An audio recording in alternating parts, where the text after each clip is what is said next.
నాన్నతో మాట్లాడావా? ఏమన్నాడు నాన్న? ఎక్కడున్నావు నాన్న, తిన్నావా, ఏం చూసుకో నన్ను అమ్మని మంచిగా చూసుకో, తమ్ముడికి మంచిగా చదివి, తమ్ముడిని బాగా చూసుకో, మంచిగా చదువుకో, గుడ్ కదా బాగా అని చెప్పింది మొన్న. నువ్వు చెప్పలేదా నాన్న ఇడికి రా ఇప్పుడు అని మాట్లాడినప్పుడు వస్తుండే కలుస్తా అని చెప్పింది? ఎప్పుడైనా మాట్లాడాను? ఏమనేవాడు నాన్న సార్? ఎప్పుడు అదే అంటుండే. ఓకే, ఎప్పుడు ఇదే అంటుండు. ఇంకొకసారి నీకు తెలుసా నాన్న పవి అంటే చనిపోయింది అవన్నీ మాట్లాడుతుండు. ఊరికి అవే మాట్లాడుతుండు, ఫోన్ చేసినప్పుడల్లా అంతనే మాట్లాడుతుండు, ఇంకా బాగా చెప్పేస్తుండు అంతే. సీరియల్ నటుడు చందు ఆత్మహత్య చేసుకున్న ఘటనతో వాళ్ళ ఇంటి వద్ద విషాద ఛాయలు నెలకొన్నాయి. ప్రస్తుతం వాళ్ళ భార్య శిల్ప ఉన్నారు. ఒకసారి మాట్లాడదాం. అసలు ఎప్పుడు మాట్లాడి చివరగా మీతో ఎప్పుడు మాట్లాడారు? ఇప్పటి నుండి అంటే పర్సనల్ కాల్ ఏం జరగలేదు మా ఇద్దరి మధ్యలో కన్వర్సేషన్. తను పాప కోసమని గోల్డ్ అది ఏమంటారు ఇప్పుడు మనకి స్కీమ్స్ ఉంటాయి కదా, అవి కట్టడానికి అనేసి కట్టాడనమాట. అది కంప్లీట్ అయిపోయింది. సో ఆర్నమెంట్ తీసుకొని రా అనేసి చెప్పాడు. సో దానికోసం ఆ కన్వర్సేషన్ తప్పితే దానికి మించిన కన్వర్సేషన్ వేరేది ఏం అవ్వలేదు మా ఇద్దరి మధ్యలో. సో పాపకి మాత్రం ఒక మాట అన్నాడంట, అమ్మని బాగా చూసుకో, మంచి చదువుకో, తమ్ముడిని బాగా చదివించుకో అనేసి అని అన్నాడంట. మీ మ్యారేజ్ ఎప్పుడైంది? ఎప్పటి నుంచి చందు అటు దూరం?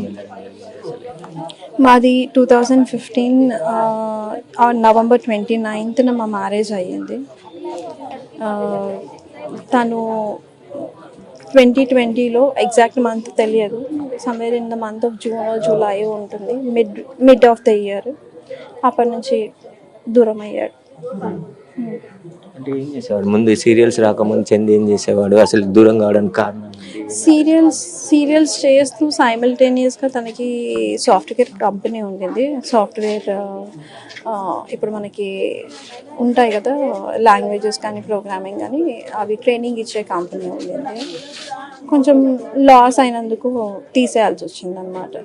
తీసేసిన తర్వాత ఫుల్ ప్లెజ్గా ఇండస్ట్రీలోకి వచ్చేసాడు అనమాట. పవిత్ర ఎట్లా దగ్గర అయింది ఆమెకి? మీరు పెళ్లి చేసుకుని పిల్లలు ఉన్నారు, ఆమె ఎందుకు ఎంటర్ కావాల్సి వచ్చింది? పవిత్ర జయరామ్ ఎంటర్ అయ్యింది త్రినేని కాంట్రాక్ట్ వల్ల. త్రినేని సీరియల్ ఎప్పుడైతే కాంట్రాక్ట్ సైన్ చేశాడో ఆ తర్వాత నుంచి చాలా చేంజ్ వచ్చింది. ఫస్ట్ లాక్డౌన్ తర్వాత నుంచి చాలా చేంజ్ వచ్చింది. అంటే మరి మీరు అడేలే కుటుంబ సభ్యులు అని మీరు ఇక్కడ దూరంగా ఉంటున్నారు అంటే గొడవ పడేది? అంటే తరచుగా గొడవలు అవుతున్నాయి. మేమేమనుకున్నామంటే ఏదో మిస్కమ్యూనికేషన్ అలా అనుకున్నాం, కానీ ఇంత డెప్త్గా వెళ్తాడు అంటే ఇది అన్ఎక్స్పెక్ట్ చేయలేదు. ఇది అన్ఎక్స్పెక్టెడ్. అంతలోపు మాకు తెలిసేలోపు అన్ఎక్స్పెక్టెడ్ అంటే మా మదర్ పాస్ అయింది డిసెంబర్ 2019లో 21st. నేను అందులో నుంచి డిప్రెషన్లో నుంచి బయటికి రావడానికి నాకు ఆల్మోస్ట్ 2 years పట్టింది. అందులోనే ఇది ట్రావెల్ అయినారు వీళ్ళిద్దరు. సో నాకు తెలిసేసరికి ఆల్మోస్ట్ అంతా జరిగిపోయింది. సో అలా అన్నమాట. ఎప్పుడైనా మాట్లాడడం కానీ ఇంట్లో వాళ్ళు మాట్లాడడం కానీ జరగలేదు అసలు? ఇట్లా నేనే మాట్లాడాను తనతో, ఏదున్నా నేనే డీల్ చేశాను. అటు పవిత్రతో అయినా కానీ ఇతనితో అయినా నేను మాట్లాడాను. మాట్లాడితే అదే తను నాకు కావాలి అనేసి అన్నాను. అలా ఎలా కుదురుతుంది, కుదరదు కదా అది అనేసి అని అన్నాను. లేదు కావాలి అది అనేసి అని అన్నాడు. మళ్ళీ పిల్లలు ఎలా, ఆ డిస్కషన్ జరిగింది. బట్ తన ఇంట్రెస్ట్ మొత్తం అక్కడ ఉండింది. పోనీలే ఎక్కడో ఒక చోట ఫాదర్ అన్న ఉంటాడు కదా పిల్లలకి అని అనుకున్నాను. ఆల్ ఆఫ్ సడన్ ఈ యాక్సిడెంట్ అవ్వడము, మేబీ తను పోయింది కదా మా కోసం పిల్లల కోసం వస్తాడు ఇన్ని రోజులు సఫర్ అయిన పెయిన్ మొత్తం పోయింది, కొంచెం డిప్రెషన్ ఉంటుంది. ఆ డిప్రెషన్లో నుంచి బయటికి వచ్చాక మళ్ళీ మాతో కలిసిపోతాడు, ముందట్లా మా లైఫ్ ఉంటుందని ఎక్స్పెక్ట్ చేశాను, కానీ ఇలా జరుగుతుందని ఎప్పుడు ఎక్స్పెక్ట్ చేయలేదు.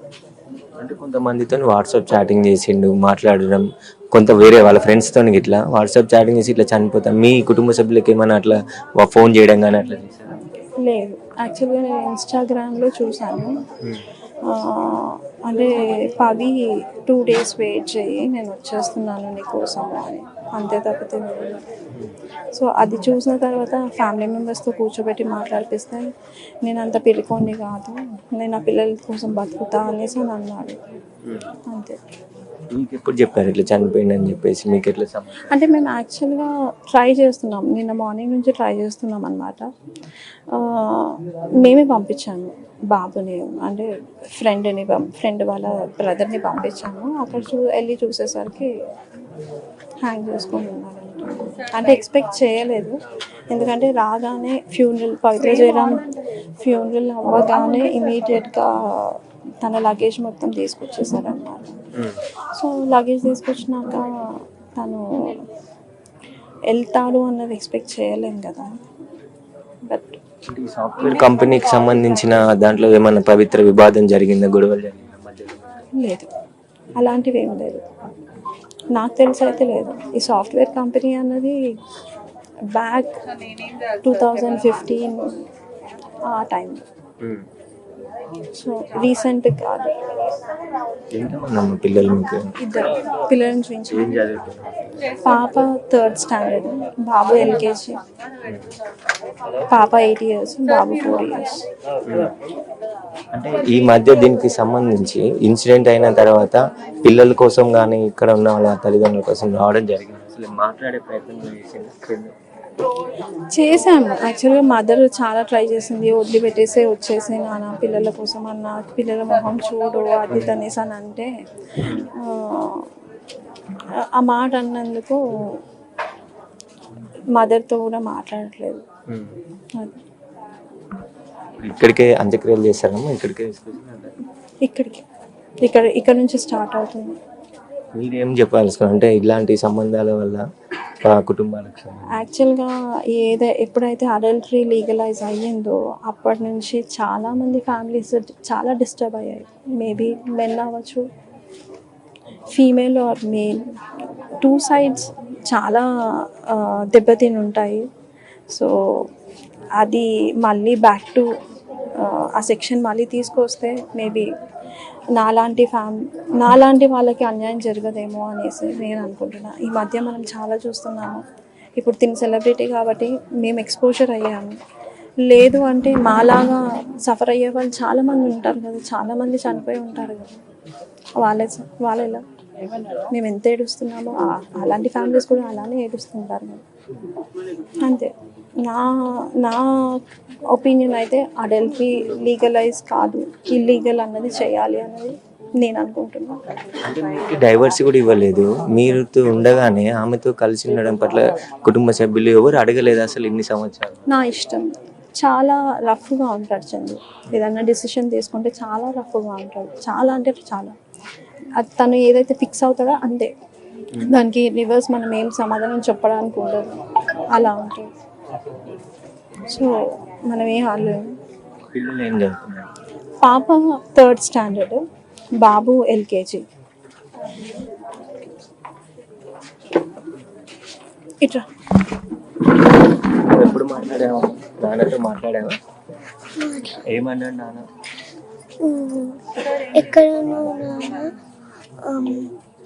తిన్నావా, ఏం చూసుకో అని అన్నాడు. అమ్మని మంచిగా చూసుకో, తమ్ముడికి మంచిగా చదివి, తమ్ముడిని బాగా చూసుకో, మంచిగా చదువుకో, గుడ్గా కదా బాగా అని చెప్పిండు మొన్న.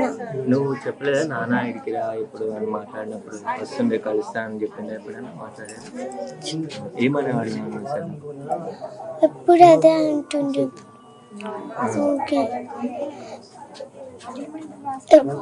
ఎప్పుడు ఇదే అంటుండు. ఇంకొకసారి తెలుసా నాన్న పవి అంటే చనిపోయింది అవన్నీ మాట్లాడుతుండు. ఊరికి అవే మాట్లాడుతుండ్రు, ఫోన్ చేసినప్పుడల్లా అంతనే మాట్లాడుతుంటే ఇంకా బాగా చెప్పేస్తుండ్రు అంతే. అంటే వీళ్ళ ఇంటి దగ్గర అయితే పూర్తిగా విషాద ఛాయలు నెలకొన్నాయి. 5 సంవత్సరాల నుంచి కూడా వాళ్ళు మాట్లాడే ప్రయత్నం చేశారు, కానీ ఇలాంటి ఆ పవిత్రతో ఇష్టం ఉండడంతోనే ఆయన ఎక్కడున్నా హ్యాపీగా ఉండాలనే ఉద్దేశంతోనే ఊకున్నామని చెప్పేసి కూడా చెప్తున్నారు. ఇలా అవుతుందని చెప్పేసి ఇక్కడ ఎవరు కూడా అసలు అనుకోలేదు అని చెప్పేసి కూడా చెప్తున్నారు. కుటుంబ సభ్యులు అదేవిధంగా బంధువులు కూడా అందరూ ఇక్కడికి చేరుకొని ఇలా పవిత్ర చనిపోయిన తర్వాత ఇన్స్టాగ్రామ్ లో ఒక పోస్ట్ పెట్టాను, నేను కూడా బయటికి పవిత్ర దగ్గరికి వెళ్ళిపోతున్నాను అని చెప్పేసి. దాంతో షాక్ అయ్యి నిన్న ఏదైతే కుటుంబ సభ్యులకు సంబంధించిన కొందరిని మణికొండకు పంపించి చూడగా అక్కడ చనిపోయినట్టు గుర్తించారని చెప్పేసి కూడా చెప్తున్నారు. ఇలాంటి ఘటన జరగడంతో చందు నివాసంలో అయితే పూర్తి విషాద ఛాయలు